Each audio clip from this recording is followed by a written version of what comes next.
I love technology. I've worked with it for over 40 years, and I've watched the internet rise. I've seen the entire personal computer revolution before that.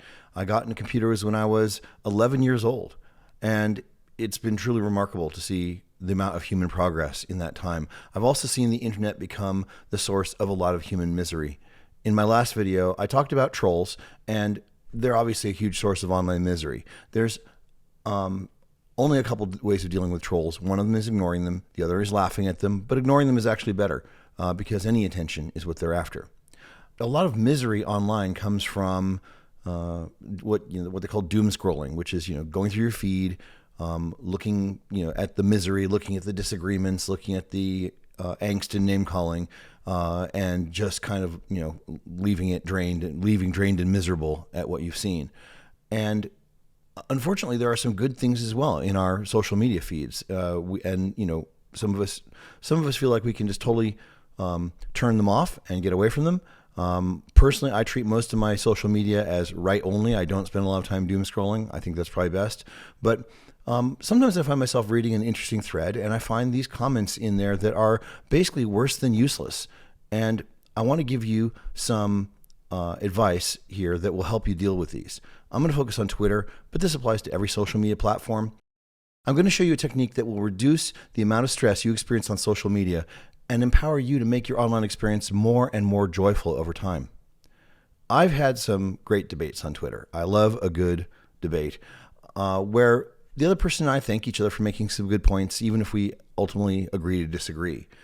But many debates on Twitter end in name calling. Unfortunately, they often also start that way.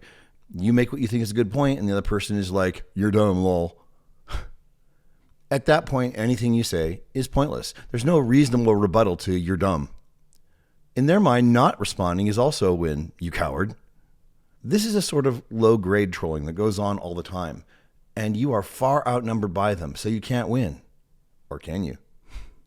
The secret is in understanding that when you read a comment like that, even if it wasn't directed at you, it's just in somebody's comment thread of something else you were reading, that you just invested some of your precious life energy in reading it, and now you're never going to get that energy back.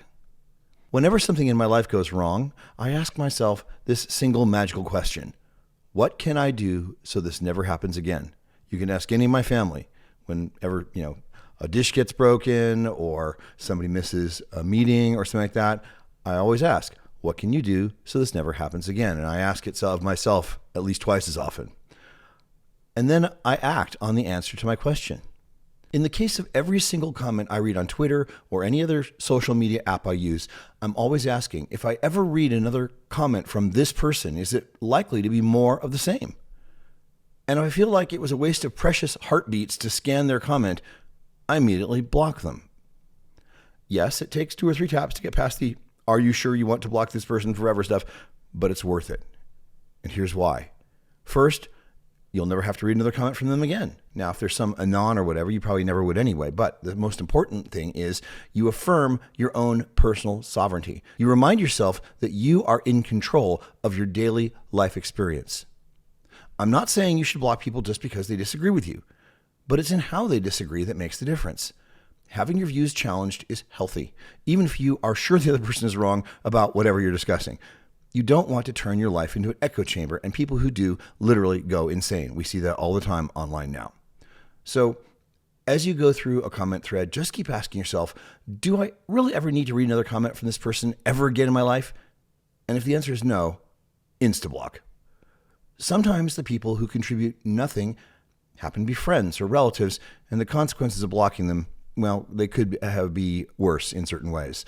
But all the social media platforms also let you mute people without actually blocking them. So learn how to do this when your relationship matters, even when what they usually go on about doesn't.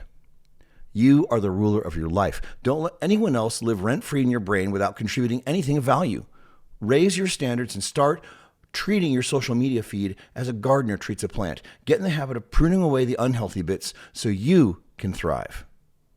After you finish watching this video, try this 5-minute experiment. Go to your social media feed, scan through some comment threads, especially ones you didn't write, and block at least 10 useless commenters, not because they disagree with you, but because you now realize that they wasted your life by contributing less than nothing to the conversation. Let me know how it worked for you in the comments on this thread. I guess if you hate what I'm saying, you can block me. I'd be fine with that because, hey. Thanks for listening, and please share this with your friends. I think a lot of people could benefit from this habit. I know I have. Learn more about the world's premier critical thinking tool, Flying Logic, at flyinglogic.com. Help spread the word by rating and reviewing this show on your favorite podcast platform. Discuss this episode at bewareofwolf.com and keep raising the bar, whether the world likes it or not.